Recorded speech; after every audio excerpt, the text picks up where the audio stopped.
അപ്പോൾ ഇന്ന് നമ്മൾ ഉണ്ടാക്കണത് എന്താണെന്നറിയോ, ഒരു മീൻ പൊരിക്കണതാണ്. അത് എങ്ങനെയെന്ന് നോക്കിയാലോ. അപ്പോൾ അതിന് ഞാൻ അയക്കോറയാണ് എടുത്തിട്ടുള്ളത്.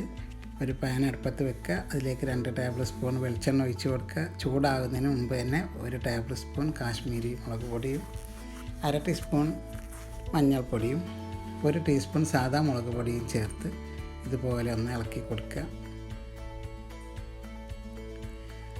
തീ നന്നായി കുറച്ചിടണം കേട്ടോ. തീരെ ചെറിയ ചൂട് ഇങ്ങനെ ഉണ്ട് എന്നുള്ളൊരു രൂപത്തിൽ മതി. തീ കൂടുകയെന്നുണ്ടെങ്കിൽ ഒന്നിൽ തീ ഓഫ് ചെയ്യുക, അല്ലെങ്കിൽ ചട്ടി അടുപ്പിൽ നിന്ന് മാറ്റി കൊടുക്കുക. എന്നിട്ട് ഇതുപോലെ ഇളക്കി കൊടുക്കുക, നന്നായി ഇളക്കി കൊടുക്കുക. പിന്നെ ഇതിലേക്ക് 1/2 ടീസ്പൂൺ മല്ലിപ്പൊടി കൂടെ ചേർത്തിട്ടുണ്ട്, അത് ഇതുപോലെ ഒന്ന് ഇളക്കി കൊടുക്കുക.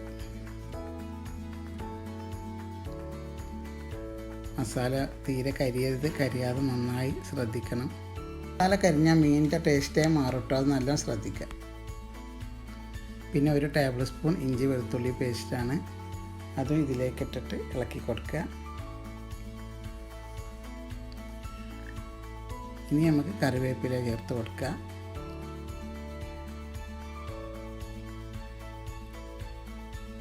കറിവേപ്പിലയും ചേർത്തതിന് ശേഷം ഇത് നല്ലൊരു കൈപ്പിടി ചെറിയ ഉള്ളിയുണ്ട്, ചെറുതായി അരിഞ്ഞെടുത്തതാണ്, അതും കൂടെ ഇതിലേക്ക് ഇട്ടിട്ട് നന്നായി വഴറ്റി കൊടുക്കുക.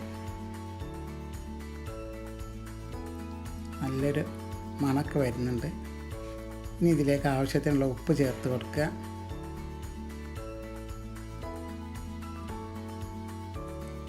പുളിവെള്ളം ചേർത്ത് കൊടുക്കുക. അതുകൂടെ നന്നായി ഒന്ന് ഇളക്കി കൊടുക്കുക. ഒരല്പം കൂടെ ഉപ്പ് ചേർത്തിട്ടുണ്ട് ഞാൻ. ഇപ്പോൾ മസാല നന്നായി തിളച്ച് വന്നിട്ടുണ്ട്. ഇനി മീനിൻ്റെ കഷ്ണങ്ങൾ ഇതിലേക്ക് വെച്ച് കൊടുക്കുക. മുഴുവനായും ഇതിലേക്ക് വെച്ച് കൊടുക്കുക. ഇതിൻ്റെ ഒരു ടേസ്റ്റ് നമുക്ക് ഒരിക്കലും പറഞ്ഞറിയിക്കാൻ പറ്റില്ല കേട്ടോ. ഉണ്ടാക്കി തന്നെ കഴിച്ച് നോക്കണം നിങ്ങൾ, അത്രയും ടേസ്റ്റാണ്, വെറുതെ പറയല്ല. ഈ ചട്ടി നിറയെ ഞാൻ മീൻ നിരത്തി വെച്ചിട്ടുണ്ട്. ഇനി നമുക്ക് ഒന്ന് അടച്ച് വെക്കുക, ചെറിയ തീയിൽ തന്നെ ഇട്ട് കൊടുക്കുക. ഇനി ഇതൊന്ന് തുറന്നിട്ട് നമുക്കിതൊന്ന് പതുക്കെ തിരിച്ചിട്ട് കൊടുക്കണം. മസാലയോട് കൂടെ തന്നെ ഇങ്ങനെ തിരിച്ചിട്ട് കൊടുക്കുക, മുഴുവനായും തിരിച്ചിട്ട് കൊടുക്കുക. ഇനി ഇത് ഒന്നുകൂടെ നമുക്ക് അടച്ച് വെക്കാം.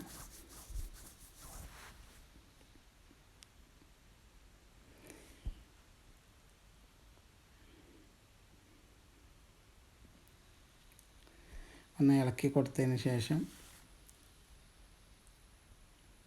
ഒന്നും കൂടെ തിരിച്ചിട്ട് കൊടുക്കുക. കുറച്ചുകൂടെ കറിവേപ്പില ചേർത്ത് കൊടുക്കുക.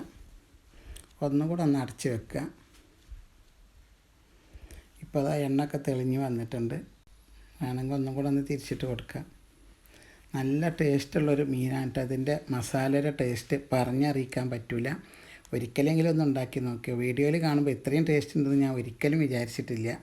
ഈ മസാല മാത്രം മതി നമുക്ക് ചോറുന്നാണ്, മീനും കൂടെ കൂട്ടേണ്ട ആവശ്യം. അത്രയും ടേസ്റ്റാണ്. ഇഷ്ടമായ ഷെയർ ചെയ്യാനും ലൈക്ക് ചെയ്യാനൊന്നും മറക്കല്ലേ.